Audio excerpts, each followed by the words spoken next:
Assalamualaikum warahmatullahi wabarakatuh. Kembali lagi di channel Rudi Hartono.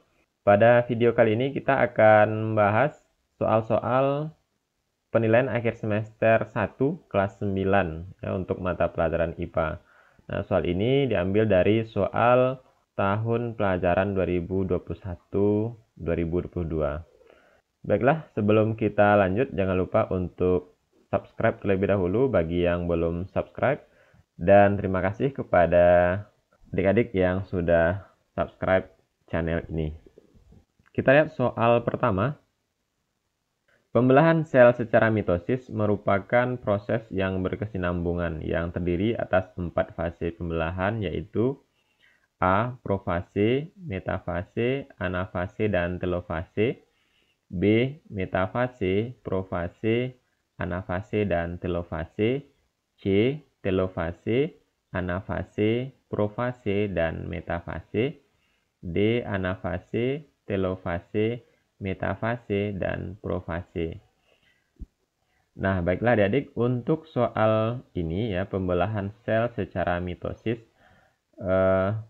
Pembelahan sel secara mitosis itu melalui 4 tahapan ya.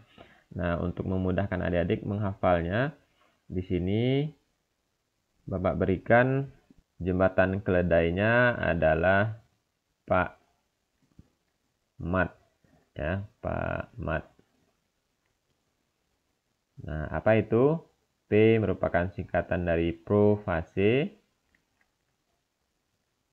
Kemudian M adalah metafase.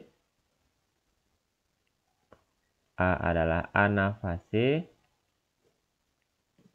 Kemudian T adalah telofase. Nah, jadi untuk memudahkan adik-adik menghafalnya, cukup dihafal Pak Mat ya pada pembelahan sel secara mitosis ini.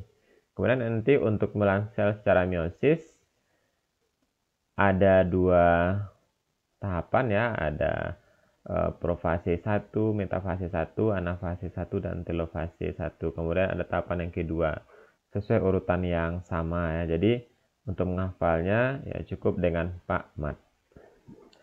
Jadi jawaban untuk soal ini adalah ya A. Alat reproduksi pria yang berfungsi sebagai penghasil sperma dan hormon testosteron adalah A. Penis, B. Vas deferens, C. Testis, D. Kantong sperma. Nah, jawabannya adalah ya C. Testis ya. Nah, jadi sperma dan hormon testosteron ini dihasilkan oleh testis. Sedangkan untuk fungsi yang lain, penis itu berfungsi sebagai saluran keluar ya, saluran keluar sperma dan urin. Kemudian vas deferens berfungsi untuk menghubungkan ya, menghubungkan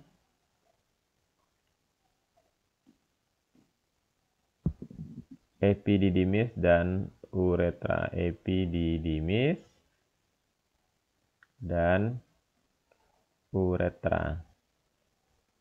Kemudian kantong sperma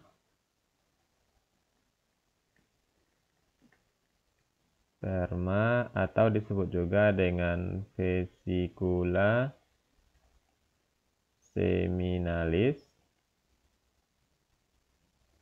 Nah, berfungsi untuk menghasilkan cairan ya, menghasilkan cairan ya. Apa saja cairannya? Yaitu yang pertama cairan bersifat basa, kemudian fruktosa, hormon prostaglandin, dan protein pembekuan. Jadi kata kuncinya ada di menghasilkan cairan ya. Soal berikutnya, perhatikan gambar di bawah. Label yang benar dari gambar spermatogenesis adalah A. 1 spermatosit, 3 spermatid, B. 1 spermatozoa, 2 spermatosit, C. 1 spermatid, 4 spermatogonium, D. 1 spermatogonium, 5 spermatozoa. Baiklah adik, ini adalah gambar proses spermatogenesis atau proses pembentukan sperma ya. Nah, kita lihat satu persatu. Nah, untuk gambar nomor 1 ini adalah spermatogonium. Spermatogonium. Jadi, proses spermatogenesis itu diawali oleh spermatogonium. Sifatnya diploid ya, atau 2N. Kemudian yang kedua disebut dengan spermatosit primer. Spermatosit primer. Nah, ini sifatnya masih diploid juga ya, 2N. Kemudian yang ketiga adalah spermatosit sekunder. Spermatosit sekunder. Nah, sifatnya sudah haploid ya, atau setengah dari proses sebelumnya, berarti N. Kemudian yang keempat adalah spermatid. Ya, spermatid. Nah, sifatnya juga haploid ya, atau N. Kemudian yang kelima adalah sel sperma atau spermatozoa.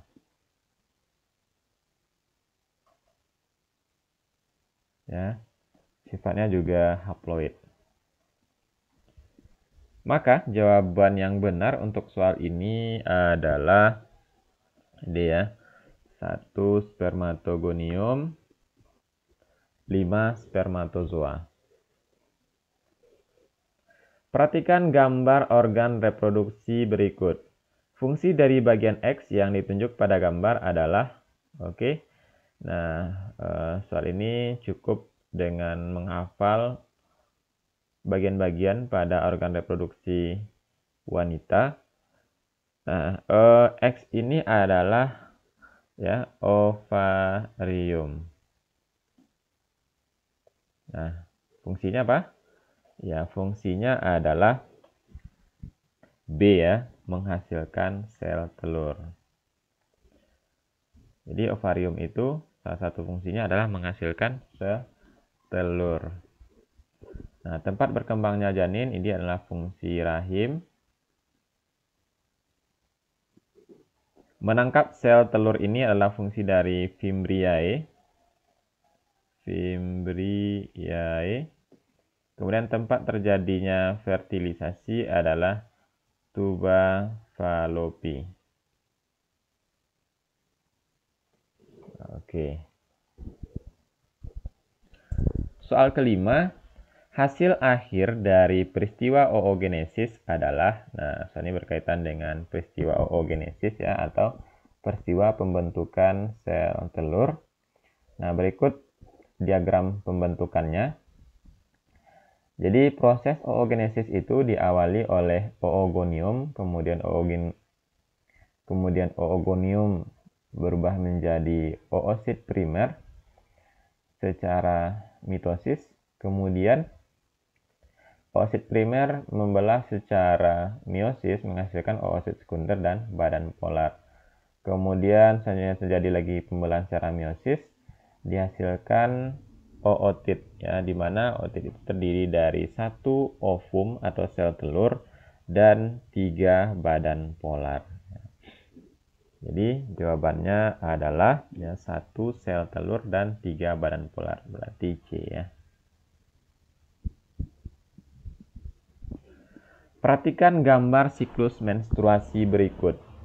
Fase ovulasi terjadi jika A. Hormon FSH merangsang ovarium menghasilkan progesteron. B. Hormon LH meningkat pada fase ovulasi. C. Hormon LH menurun pada fase ovulasi. D. Hormon FSH menjadi rendah. Kita lihat fase ovulasi ya. Ini ya, adik-adik ya, fase ovulasi berarti di sini. Nah, kita lihat di sini terjadi pelonjakan yang cukup drastis ya atau cukup ekstrim pada hormon yang bergaris putus-putus, yaitu LH. Nah, maka yang tepat untuk jawaban soal ini adalah hormon LH meningkat pada fase ovulasi ya. Jadi dari grafik bisa kita lihat ya, adik-adik. Jadi jawabannya adalah B. Selaput pembungkus embrio salah satunya adalah amnion yang mempunyai fungsi, manakah yang benar dari jawaban yang di bawah ini? A. Melindungi ibu dan janin. B. Pertukaran zat antara ibu dan janin.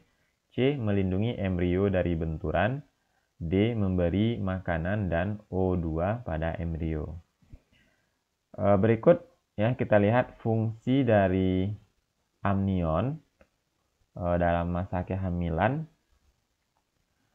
Di antaranya adalah melindungi janin, kemudian yang kedua menjaga suhu, yang ketiga mencegah infeksi, yang keempat melatih perkembangan paru dan sistem pencernaan. Nah, jadi jawaban yang tepat untuk soal ini adalah C, ya, melindungi embrio dari benturan.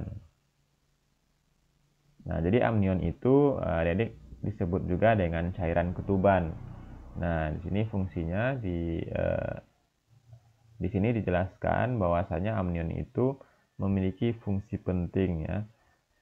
Jadi fungsi utamanya adalah melindungi embrio dari benturan. Menurunnya sistem kekebalan tubuh merupakan gejala penderita penyakit AIDS. Upaya yang tepat dilakukan untuk mencegah penyakit tersebut adalah A. Menjaga kebersihan organ reproduksi. B. Melakukan olahraga dengan teratur. C. Aktif dalam organisasi UKS di sekolah. D. Menghindari penggunaan jarum suntik bekas yang terinfeksi HIV. Nah, dari pilihan jawaban yang ada, ini sudah jelas tergambar bagi kita ya adik bahwa jawabannya adalah D. Nah, jadi AIDS itu berkaitan dengan infeksi HIV. Salah satu cara untuk mencegahnya adalah menghindari penggunaan jarum suntik bekas.